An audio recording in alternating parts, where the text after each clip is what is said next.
عزيزي الأخصائي النفسي، لو أنت لحد دلوقتي مستني إن قرايبك أو زمايلك يبدأوا يرشحوك، فأحب أقول لك إنك بتفوت على نفسك فرص كتير جدا. في ناس ممكن تكون بتدور عليك بس مش لاقياك. ليه؟ عشان أنت مش موجود على السوشيال ميديا. تعالى نسأل نفسنا كده سؤال بسيط: هي الناس هتبدأ تثق فيك إزاي وأنت أصلا مش موجود بالنسبة لها؟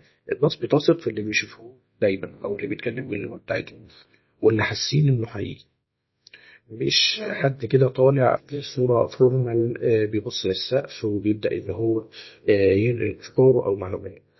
فالنهاردة السوشيال ميديا ما بقتش بس وسيلة تسويق، دي كمان بقت شبه السي في اللي بيتكلم عنك 24 ساعة في اليوم، اللي من خلاله بتقول للناس إن أنا هنا، وده شغلي، وده أسلوبي، وده طريقتي في الشغل.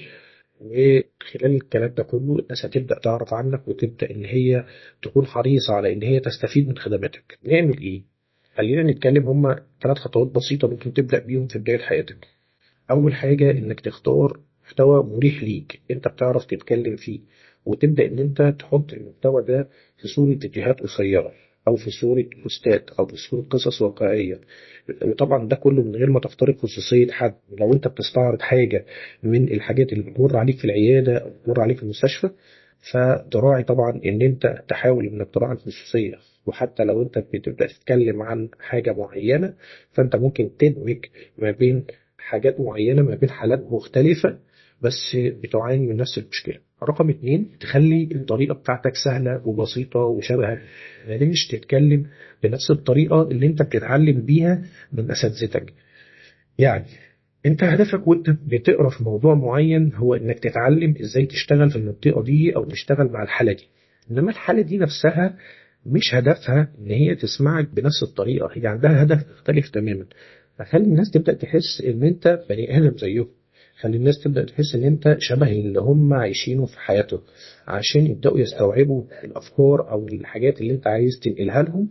فيبدأوا يثقوا ان هم لما هيحاولوا ان هم يتكلموا معاك، او يحاولوا ان هم يستعينوا بيك، او يستعينوا بالخدمة اللي انت بتقدمها، فيبقى بالنسبة لهم الموضوع قريب وسهل، وشايفين ان انت هتقدر تفهمهم صح.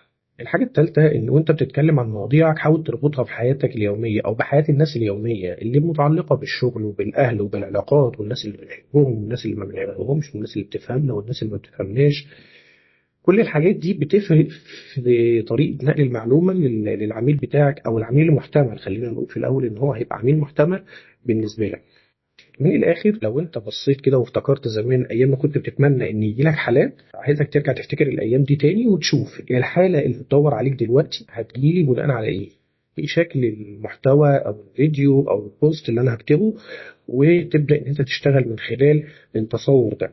ما تتأخرش، لأن في كل ما أنت اتأخرت الموضوع بالنسبة لك هيجي حد أصغر منك سنا، عنده دراية بالسوشيال ميديا، عنده دراية بأساليب استقطاب العملاء الجدد، عنده دراية باحتياجات العملاء، وهيبدأ إن هو يشتغل. فمن الأفضل إن أنت لو لسه ما بدأتش تحاول النهاردة، تحاول تبدأ ترتب أفكارك، تشوف هتبدأ تشتغل على إيه، والتزم بال3 خطوات اللي إحنا اتكلمنا فيهم دول.